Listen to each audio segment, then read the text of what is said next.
Fala aí pessoal, tudo certo? Mais um vídeo aqui no canal Mário, segundo do dia, né? Como prometido no vídeo da manhã sobre o treino aberto e as impressões, né? Eu tô gravando, curiosamente, 6 em ponto, quando o GE acaba de soltar, né? 5h59, sobre o Santos não ter acertado com o Thiago Maia, a negociação estar suspensa. Antes disso, o Lucas Mussetti já tinha até publicado lá no canal de transmissão dele que o Santos não conseguiu as garantias bancárias, né, para apresentar o Flamengo sobre o Thiago Maia. Só que eu vou esperar para falar sobre isso com mais calma, para postar amanhã, tá? Eu vou esperar ver se tem alguma apuração, alguma dúvida mais que sai, enfim. Então, por isso, vou deixar esse em espera no momento para amanhã, repito. Mas hoje eu vou falar aqui sobre aqueles afastados, né? Aqueles atletas afastados, o que eles estão fazendo, onde eles estão, né? Falar sobre isso e já aproveitar e emendar, né? Um deles acabou saindo hoje, né? Mas, enfim, vamos falar bastante sobre isso. Antes, se você puder, eu tenho esquecido de pedir, eu sempre esqueço também, mas tudo bem. Se você puder deixar o like no vídeo, se inscrever no canal, é muito importante, ajuda bastante. Se quiser tornar-se membro também, tem aqui embaixo dos vídeos, seja membro, tem vídeo exclusivo toda semana. Enfim, vamos sobre os afastados. O Santos tem alguns atletas, né, afastados que não estão sendo utilizados por diversos motivos e essa semana alguns saíram, né? Então a gente vai falar sobre isso. Vamos falar a situação de caso a caso, tá?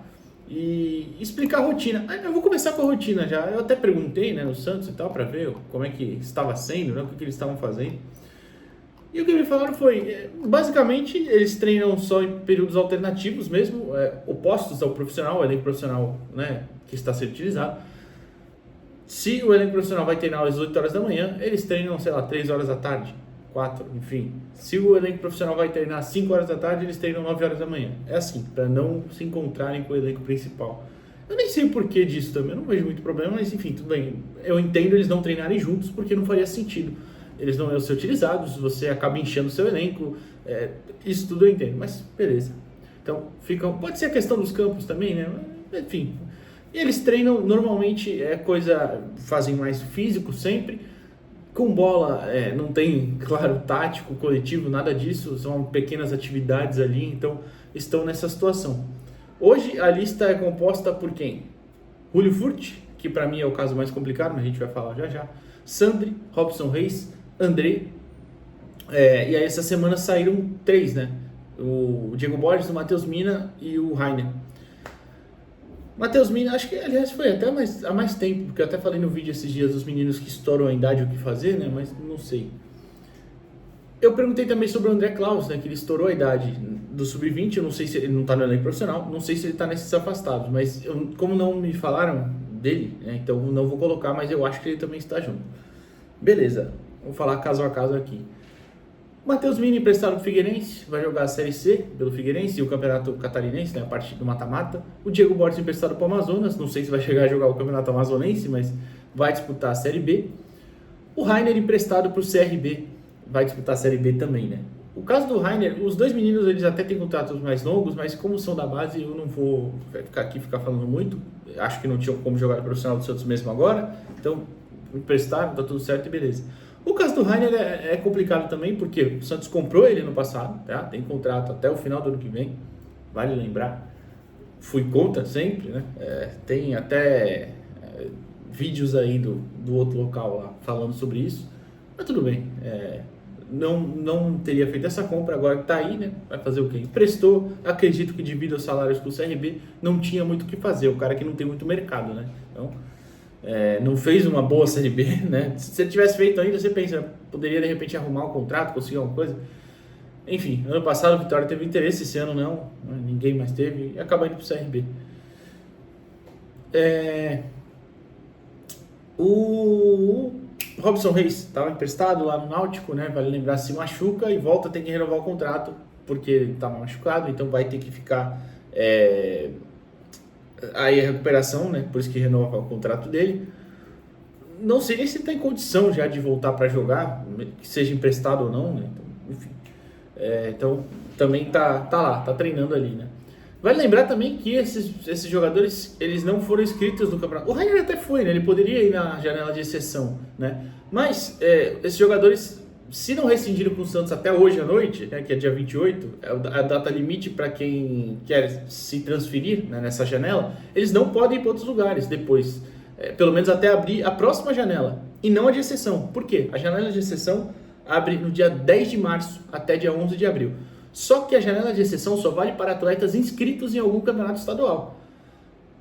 Esses não foram, né? Então, se não se transferirem logo, não vão poder atuar neste primeiro momento, pelo menos em outro clube. Aqui no Brasil, claro, se for para fora, né, é diferente. Então, vamos pontuar isso aí, né? Outro nome que é o Andrei tem contrato curto, se eu não me engano, o Andrei é só até agora, no meio do ano. Se não for emprestado também, acho difícil ele sair, vai acabar ficando aí até o final do contrato, que repito, acho que é um contrato curto, se eu não estou enganado.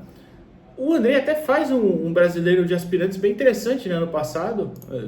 Por exemplo, foi melhor do que os meninos da zaga que saíram, que arrumaram empréstimo, que fizeram um Brasileirão abaixo e fizeram inclusive uma copinha bem ruim também. O Andrei, óbvio, já não tem mais idade de copinha, né? Ele já tem 22, se não estou enganado.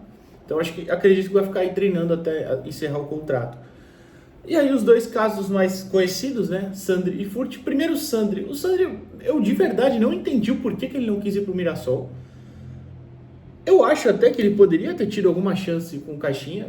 De verdade, eu entendo o Caixinha pensar, não se encaixa na minha forma de atuar. Mas o Rainer também não. Então ele teve chance, sei lá. Mas tudo bem.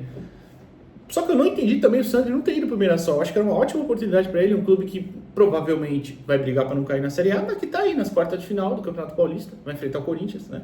E assim, enfrenta, óbvio que o Corinthians é favorito, mas enfrenta assim, com uma capacidade de realmente buscar uma vitória. Por exemplo, eu acho que dos grandes, o Palmeiras tem o jogo mais fácil, entre aspas, contra o São Bernardo.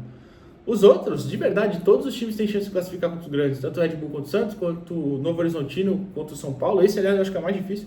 E o Mirassol contra o Corinthians também. Claro que os grandes, repito, são favoritos, mas eu não entendi o Sandri não querer ir pro Mirassol. Não sei se ele pensa, né, no sentido de eu vou treinar tanto a ponto de convencer o cara que eu posso voltar. Só que é difícil fazer isso treinando separado, né? Mas enfim, o Sandri, eu vou até ver aqui o contrato dele com o Santos até quando é. Não sei se tem por aqui. Disse o SofaScore que até o meio do ano que vem. Meio do ano que vem, desculpa, 2026. Sei lá. E o caso mais emblemático e mais difícil, eu diria, é o Julio Furt. Por quê? Um salário bem alto, né? O Furt beira aí a casa de 1 milhão. O Furt, inclusive, eu vou até olhar aqui, ele teve aquele corte, né? Ele aceitou o corte ano passado salarial, só que para isso ele estendeu o contrato dele, né? E aí fica meio que como é que eu posso dizer? Para alongar o pagamento, né? Para ficar como se fossem mais parcelas. E aí, se eu não estou enganado, é um contrato até o final do ano que vem. Então, como você vai seguir bancando um cara que tem um salário alto desse por tanto tempo, sem perspectiva de emprestar nem nada? Tipo, eu acho até que ele teria mais mercado lá fora, né? Mas é um cara que também já vai bater 36 anos esse ano. E fisicamente, ano passado, estava bem mal, né? Muitas lesões e também, quando jogou, não foi bem. Então, eu acho que é uma situação bem complicada dele, principalmente pro custo pro Santos, né? Então, enquanto isso, segue treinando separado. E o Furt, eu realmente acho que não tem como jogar com caixinha, né?